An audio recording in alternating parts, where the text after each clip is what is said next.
Ini nyaya yangu yakamira yakadai so. In 2009 ndakasangana nevamwe baba vachizviita havana mukadzi and tikadanana kusvika pakuzoita musikanzwa and mimba ndokubva yabata. Then ichingobata ndopandakazoziva kuti vatori nemukadzi kumba. Then ndakabva ndangozviudza kuti ndatomitiswa hangu and ignored that man. Saka ndiri single mother. I met mumwe mukomana and akatoti anoda kuroora even ndine mwana wangu in July 2012. Ndokuroorwa and habi aindida ini ndichimudawo.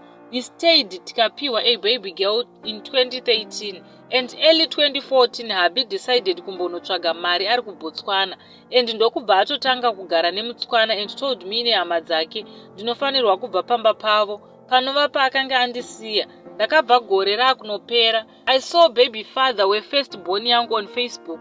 Tikatanga kutaura ndaisava nepfungwa yekuti tinodzokerana.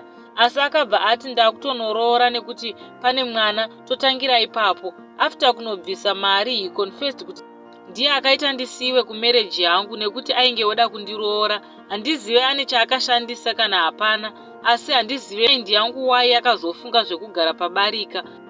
Takazoita umwe mwana, but nyaya yavepo yave pakuti ndatova paBarika. Saka Abi have 4 kids kufirst marriage and akatora one of those kids kuti ndigare naye and she's 23. Mwana uyu hatombondide. If achindiona anonzwa kuti dai ndaenda, but now handina kwandichaenda. Ndatova nemhuri, so anofamba kwese kunofungidzirwa kuti kunorambanisa vanhu.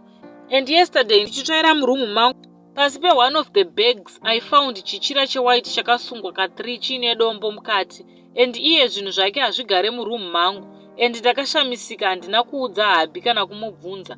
Ndakangotora that kachira kwakusunungura and kukamonerera netishu kwakunoflasha mutoilet. I need help bedway. Mungatuka henyu, asi mwana angave achingozviita oga pane ari kumupusha since ari iye anokwanisa kuita something kwandiri nekuti ndini ndinogara naye. Ine handina utsinye naye, ndinongomuonawo semwana kwandiri. And handikwanisi kuenda kumapostori okung'anga. Ndibatsirewo hama dzangu kuti ndoita sei.